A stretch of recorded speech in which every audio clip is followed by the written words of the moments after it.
Hello students, welcome back to YouTube channel distance e learning. I hope अभी तक आप सभी लोगों ने हमारे चैनल को लाइक, शेयर और सब्सक्राइब कर लिया होगा। If you have not done it so please do it right now. बच्चों, आप लोग हमें इंस्टाग्राम में भी फॉलो कर सकते हो और अपने जो भी डाउट्स है वो वहां पे आप हमें सेंड कर सकते हो। आज हम बात करेंगे यहाँ पे सैनिक स्कूल के लिए स्कॉलरशिप की। अब बच्चों, हमने जो लास्ट वीडियोस यहाँ पे शूट किए थे उस पे हमने डिस्कस किया था कुछ सैनिक स्कूल के फीस स्ट्रक्चर का। तो वहां पे हमने जाना था मोस्टली जो यहाँ पे सैनिक स्कूल है, हर किसी का जो फीस स्ट्रक्चर है अलग अलग है और हर किसी में ट्यूशन फीस सेम था 96,631 रुपीज। लेकिन टोटल अमाउंट वेराई कर रहा था 1,60,000 to 1,75,000। ये फीस स्ट्रक्चर आपका किसका था बच्चों? सैनिक स्कूल का था। लेकिन अब क्वेश्चन अराइज होता है कि क्या हम यहाँ पे इस फीस पे स्कॉलरशिप पा सकते हैं? तो आंसर है यस बच्चों, आप स्कॉलरशिप पा सकते हो। हर किसी सैनिक स्कूल का एक अलग क्राइटेरिया होता है स्कॉलरशिप यहाँ पे देने का। हो सकता है वो आपको परफॉर्मेंस बेसिस पे दे, हो सकता है वो आपको इनकम बेसिस पे दे। तो यहाँ पे इनकम बेसिस पे ज्यादा आपको क्या मिलता है बच्चों? स्कॉलरशिप देखने को मिलता है। अगर आपका इनकम 1,50,000 से कम है तो मोस्टली हर सैनिक स्कूल आपके पेरेंट्स का यूजुअली ओके, आपके पेरेंट्स का इनकम अगर 1,50,000 से कम है तो हर एक सैनिक स्कूल यहाँ पे आपको स्कॉलरशिप क्या करता है? प्रोवाइड करवाता है। लेकिन उसके लिए आपको उनके एलिजिबिलिटी क्राइटेरिया में आना पड़ेगा। तो यहाँ पे जानते हैं वो एलिजिबिलिटी क्राइटेरिया क्या है, डॉक्यूमेंट क्या क्या होने वाले हैं स्कॉलरशिप के। तो सबसे पहला डॉक्यूमेंट बच्चों यहाँ पे होता है इनकम सर्टिफिकेट। ओके, ये सबसे ज्यादा इंपॉर्टेंट आपके पास क्या है? डॉक्यूमेंट है। अगला आपके पास यहां पे होगा बैंक पासबुक ऑफ कैडेट। इस बैंक पासबुक में आपके पास कैडेट का अकाउंट नंबर क्लियरली मेंशन होना चाहिए, आईएफएससी कोड भी दिखना चाहिए। थर्ड डॉक्यूमेंट जो यहाँ पे आता है आपके पास वो है बच्चों यहाँ पे आधार कार्ड पेरेंट्स का, फादर ऑब्लिक मदर। फोर्थ यहाँ पे एनेक्शर होता है बच्चों, एक और डॉक्यूमेंट यहाँ पे लगेगा आपके पास।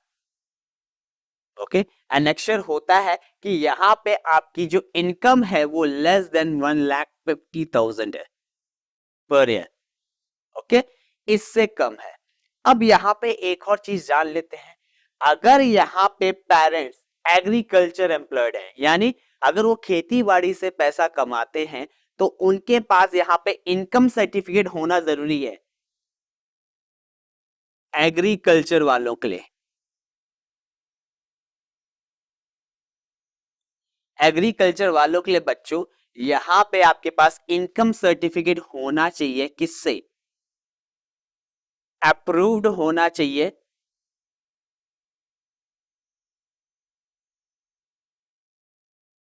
अप्रूव्ड बाय तहसील या आपके पास पटवारी या एसडीएम से। तो इन तीनों लोगों से आपको अप्रूव्ड करवाना है अपनी इनकम सर्टिफिकेट को कि आपकी इनकम 1,50,000 से कम है। तो यहां पे लिख लेते हैं बच्चों, किन से? या तो आप पटवारी से करवाइए या तहसीलदार, लास्ट में आपके पास यहां पे बचता है एसडीएम। क्लियर हो गया? इन केस अगर आप एग्रीकल्चर एम्प्लॉय नहीं है, ओके, आप सैलरीड पर्सन है, अगर यहां पे पेरेंट्स जो है वो सैलरीड एम्प्लॉयड है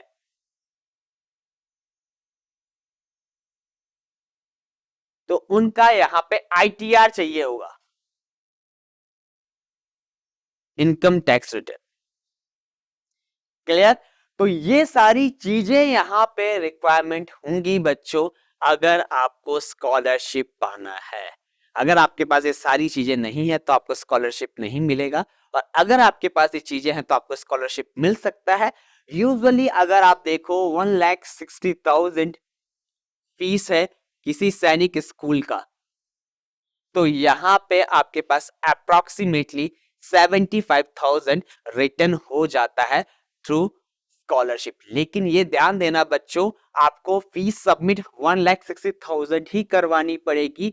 जो ये 75,000 या 70,000 आपका रिटर्न होता है, ओके, अप्रोक्सीमेशन मान लेते हैं 70,000 रिटर्न हो जाता है साल में, वो आपको साल में मिलेगा, लेकिन टुकड़ों में हल्के हल्के मिलेगा। हो सकता है 20-25,000। तो इस तरीके से आपको यहाँ पे ये अमाउंट देखने को मिलेगा। तो 1,60,000 अगर आपको फीस चार्ज किया तो टोटल यहाँ पे 90,000 आपका फीस बन जाता है, अगर आप स्कॉलरशिप के लिए यहाँ पे एनरोल हो जाते हैं।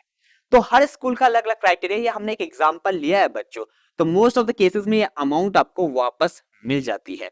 सो आई होप आपको ये वीडियो क्लियर हो गया होगा, यहाँ पे कंसेप्ट आपको समझ में आ गया होगा कि स्कॉलरशिप आपको कैसे मिलती है। अगर आपको सैनिक स्कूल में और भी वीडियो चाहिए स्टूडेंट्स, तो आप हमारे चैनल को लाइक, शेयर और सब्सक्राइब कर सकते हैं। Goodbye and take care.